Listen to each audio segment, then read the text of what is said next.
Assalamualaikum warahmatullahi wabarakatuh. Perkenalkan, saya Rizka Yunita dari Teknologi Pangan. Dalam presentasi ini saya akan menjelaskan mengenai lipida. Lipida atau lemak merupakan senyawa organik yang banyak ditemukan dalam sel jaringan, tidak larut dalam air, larut dalam zat pelarut nonpolar seperti ether, kloroform, dan benzena. Lipid merupakan komponen membran plasma, hormon, dan vitamin.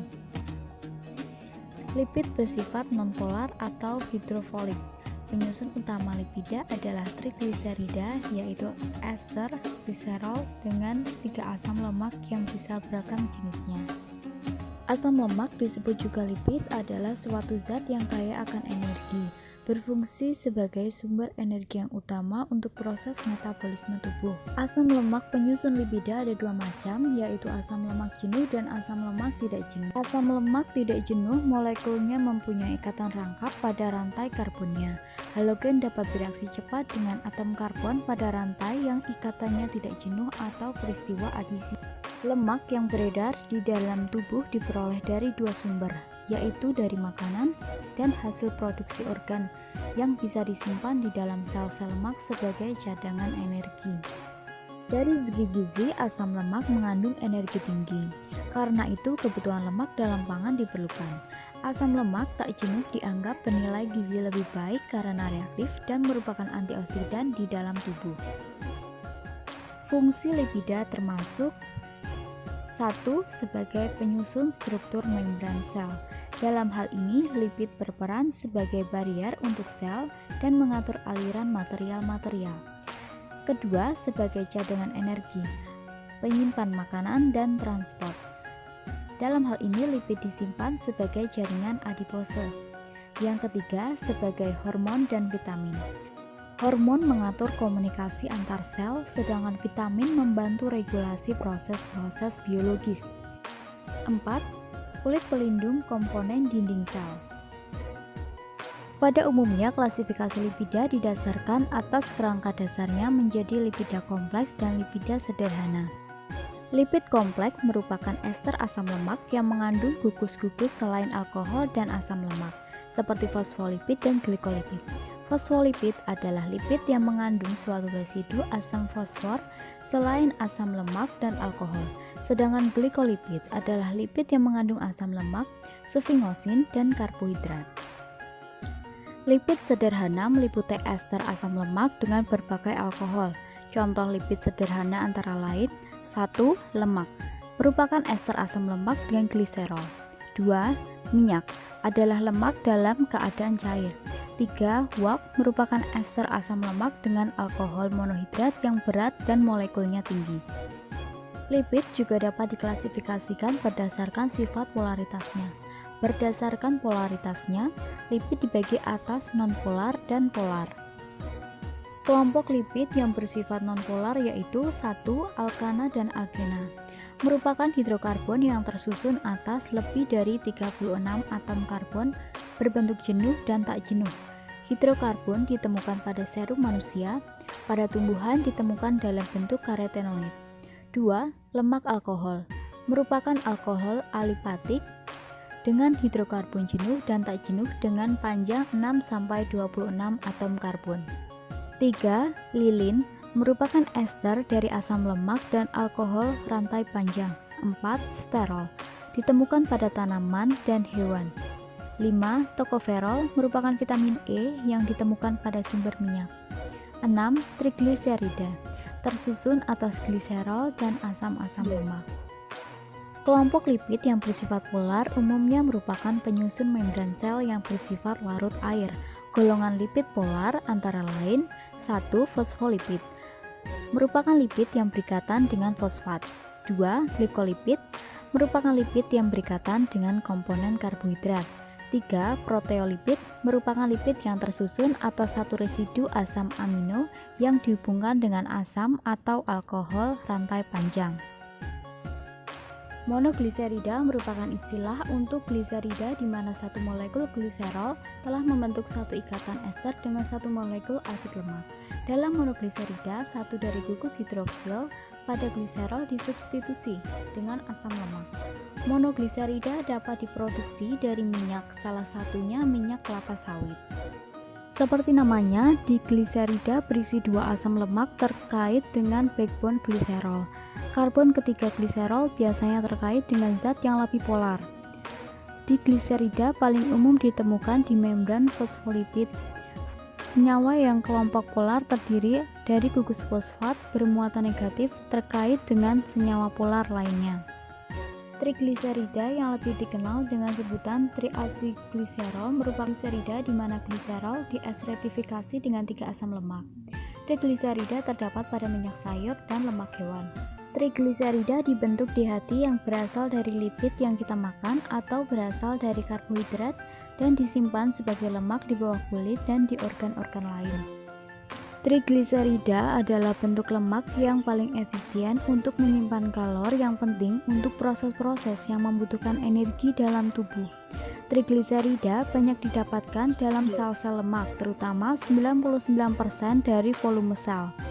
Di samping digunakan sebagai sumber energi, trigliserida dapat dikonversi menjadi kolesterol, fosfolipid, dan bentuk lipid lain kalau dibutuhkan. Sebagai jaringan lemak, trigliserida juga mempunyai fungsi fisik, yaitu sebagai bantalan tulang-tulang dan organ-organ vital, melindungi organ-organ tadi dari guncangan atau rusak. Fungsi lipid adalah sebagai sumber energi, pelindung organ tubuh, pembentuk sel, sumber asam lemak esensial, alat angkut vitamin larut lemak, menghemat protein, memberi rasa kenyang dan kelezatan sebagai pelumas dan memelihara suhu tubuh. Asam lemak esensial memiliki banyak fungsi dalam tubuh. Keseimbangan antara asam lemak omega 3 dan asam lemak omega 6 akan sangat mempengaruhi fungsi keduanya dalam tubuh. Aktivitas biologis dari asam lemak yaitu struktur dan fungsi membran. Omega 6 dan omega 3 PUFA merupakan komponen struktural penting dari membran sel. Ketika dimasukkan ke dalam fosfolipid, omega 6 dan omega 3 PUFA mempengaruhi sifat membran sel seperti fluiditas, fleksibilitas, permeabilitas, dan aktivitas membran yang terikat enzim. 2. Penglihatan. Dalam membran sel dari retina terdapat DHA dengan konsentrasi yang sangat tinggi. DHA diperlukan untuk perkembangan normal dan fungsi retina. DHA memainkan peran penting dalam regenerasi pigmen rodopsin visual, yang memainkan peran penting dalam sistem transduksi visual. 3. Susunan saraf. Fosfolipid dari otak mengandung DHA dan AA dengan proporsi yang tinggi. Hal ini membuktikan bahwa DHA dan AA penting untuk fungsi sistem saraf pusat. Penurunan jumlah DHA dalam otak dapat mengakibatkan defisit pikiran. Metabolisme asam lemak. Asam lemak harus dihidrolisis dari lemak yang berasal dari makanan atau trigliserida dan fosfolipid oleh pankreas enzim. Sebelum penyerapan di usus halus, garam empedu juga harus ada dan diperlukan dalam usus kecil untuk memungkinkan penggabungan asam lemak dan pencernaan produk lemak lainnya di misel. Penyerapan lemak dari misel campuran terjadi sepanjang usus kecil dan efisiensi penyerapan 85-95% dalam kondisi normal. Asam lemak rantai pendek dan rantai sedang diserap langsung ke dalam darah melalui kapiler usus dan perjalanan melalui vena portal. Namun asam lemak dengan rantai panjang tidak langsung dilepaskan ke kapiler usus, melainkan diserap ke dalam dinding lemak dari susu fili dan diletakkan kembali lagi ke trigliserida. Trigliserida yang dilapisi dengan kolesterol dan protein membentuk senyawa yang disebut kilomikron. Kilomikron dilepaskan ke dalam kapiler limfatik yang kemudian disebut lakteal yang menyatu ke dalam pembuluh limfatik yang lebih besar dari dalam sel. Hal ini diangkut melalui sistem limfatik dan saluran dada sampai ke lokasi dekat jantung. Pada posisi ini, di mana arteri dan vena yang lebih besar, dukus torak mengkosongkan kilomikron ke dalam aliran darah melalui vena subclavia kiri. Pada titik ini, kilomikron dapat mengangkut trigliserida ke jaringan di mana lemak disimpan dan dimetabolisme menjadi energi. Sumber utama asam lemak dalam asupan adalah trigliserida yang secara umum disebut lemak. Pada manusia, lemak merupakan bagian penting dari asupan pangan dan di beberapa negara atau di daerah tertentu lemak dapat berkontribusi sebanyak 45% dari asupan energi yang dibutuhkan.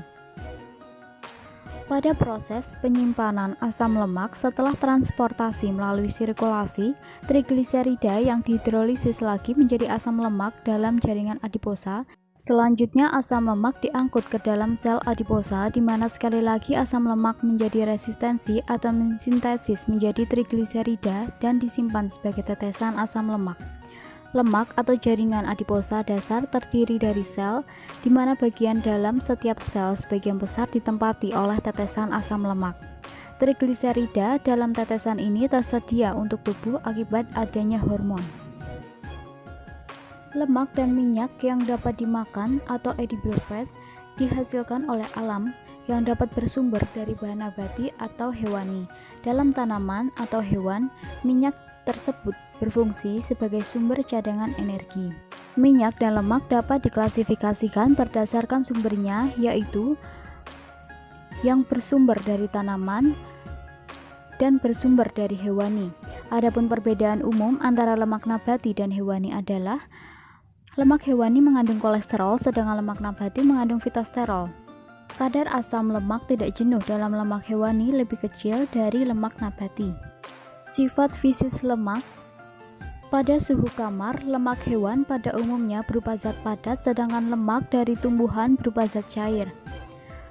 2. Lemak yang mempunyai titik lebur tinggi mengandung asam lemak jenuh, sedangkan lemak yang mempunyai titik lebur rendah mengandung asam lemak tak jenuh. 3. Lemak yang mengandung asam lemak rantai pendek larut dalam air, sedangkan lemak yang mengandung asam lemak rantai panjang tidak larut dalam air. 4. Semua lemak larut dalam kloroform dan benzena. Alkohol panas merupakan pelarut lemak yang baik. Peranan lemak dan minyak dalam kehidupan sehari-hari. Meskipun lemak sering dilihat sebagai zat yang bisa meningkatkan beberapa potensi penyakit yang buruk bagi tubuh, ternyata lemak juga menyimpan potensi yang baik. Tubuh kita selalu membutuhkan semua jenis lemak dalam jumlah tertentu agar tubuh tetap sehat dan organ tubuh bisa menjalankan fungsinya dengan baik. Beberapa manfaat lemak bagi tubuh yaitu lemak sebagai sumber energi. Dalam setiap 1 gram lemak menyediakan sekitar 9 kalori untuk tubuh. Lemak yang baik ternyata bermanfaat untuk menjadi sumber energi. Tubuh tidak akan mampu bergerak atau melakukan aktivitas tanpa adanya energi. Bahkan jika kita kekurangan energi, maka bisa membuat beberapa jenis penyakit yang menyerang kekebalan. Lemak melindungi kesehatan tubuh dan semua organ tubuh. Lemak menunjang fungsi otak. Otak adalah salah satu organ tubuh yang sangat penting. Kesehatan otak banyak dipengaruhi oleh sel-sel pembangun yang sehat sehingga bisa mendukung hubungan sel motorik dan sel otak. Lemak membuat sel-sel dalam otak terus berkembang dan membentuk lapisan sel yang sehat. Secara khusus, lemak juga membantu tubuh agar bisa berpikir cepat sehingga lemak mempengaruhi kecerdasan otak. Lemak sebagai sumber pertumbuhan sel. Tubuh kita terdiri dari banyak sel yang tidak bisa terhitung secara menyeluruh. Setiap jenis sel diperlukan tubuh untuk membentuk tubuh yang sehat. Sel-sel yang sehat akan membuat tubuh menjadi lebih sehat. Lemak juga penting untuk memberikan perlindungan pada bagian luar sel atau membran sel. Jika kita tidak memiliki sel yang sehat, maka tubuh dan organ tubuh akan terganggu atau terserang penyakit. Lemak membantu dalam penyerapan vitamin. Ada berbagai jenis vitamin yang dibutuhkan oleh tubuh. Salah satu adalah vitamin yang memiliki sifat larut dalam lemak. Jenis vitamin ini adalah seperti vitamin A, D, E, dan juga vitamin K.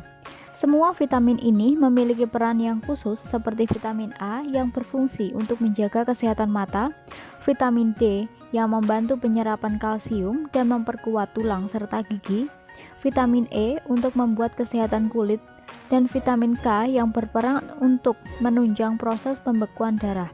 Tanpa lemak, maka tubuh tidak akan bisa menyerap vitamin tersebut yang dihasilkan dari luar tubuh dan didapatkan dari makanan. Lemak menunjang produksi hormon. Hormon diperlukan oleh tubuh untuk mengatur sistem kerja organ tubuh dan sistem respon untuk tubuh. Lemak memiliki peran untuk menjaga produksi hormon sehingga membantu menjaga kesehatan tubuh. Kekurangan lemak dapat menurunkan produksi hormon sehingga tubuh menjadi tidak mudah berkembang atau perkembangan tubuh tidak sesuai dengan usia. Lemak membantu mendukung kesehatan organ tubuh. Lemak adalah salah satu zat penting untuk melindungi kesehatan beberapa organ tubuh seperti ginjal, hati, jantung, dan usus. Lemak akan melindungi beberapa organ tubuh tersebut agar tidak mudah terluka atau cedera. Lemak juga akan digunakan oleh organ tubuh untuk memberikan perlindungan khusus dan persediaan energi. Konsumsi lemak dan minyak yang cukup sangat penting bagi kesehatan, terutama pada masa reproduksi, kehamilan, dan menyusui. Jumlah lemak yang dikonsumsi harus dapat menyumbang asam lemak esensial yang cukup dan untuk keperluan penggunaan vitamin-vitamin larut lemak seperti vitamin A, D, E, dan K.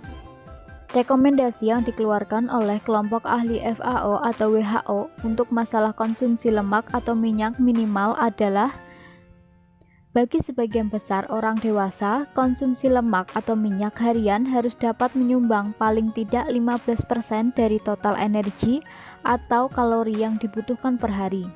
Wanita dalam masa reproduksi hendaknya mengkonsumsi lemak paling tidak 20% dari total kalori per hari. Dan usaha-usaha yang terarah harus dilakukan untuk menjamin konsumsi lemak atau minyak yang cukup pada kelompok masyarakat yang konsumsi lemaknya menyumbang kurang dari 15% dari total kalori. Bagi bayi dan balita, rekomendasi yang diberikan adalah sedapat mungkin bayi diberikan ASI. 2. Komposisi asam lemak dalam formula makanan bayi harus disesuaikan dengan jumlah dan proporsi asam lemak yang terkandung dalam ASI. Dan 3. Selama masa sapihan atau paling sampai bayi umur 2 tahun, kebutuhan energi yang berasal dari lemak harus sebanyak 30-40% dari total energi yang dibutuhkan per hari, dengan komposisi asam lemak yang semirip mungkin dengan ASI. Rekomendasi yang dikeluarkan oleh FAO atau WHO untuk hal ini adalah 1. Individu-individu yang aktif dan kondisi energi dan nutrisinya sudah cukup atau seimbang hendaknya mengkonsumsi maksimal 35% dari total energinya berasal dari lemak. Jumlah lemak jenuh yang dikonsumsi hendaknya tidak melebihi 10% dari total energinya. 2. Individu dengan aktivitas sedang hendaknya tidak mengkonsumsi 30% lebih dari energinya berasal dari lemak, terutama lemak hewani yang tinggi kandungan asam lemak hewani kandungan asam lemak jenuhnya. Terima kasih dan sekian dari presentasi yang saya bawakan.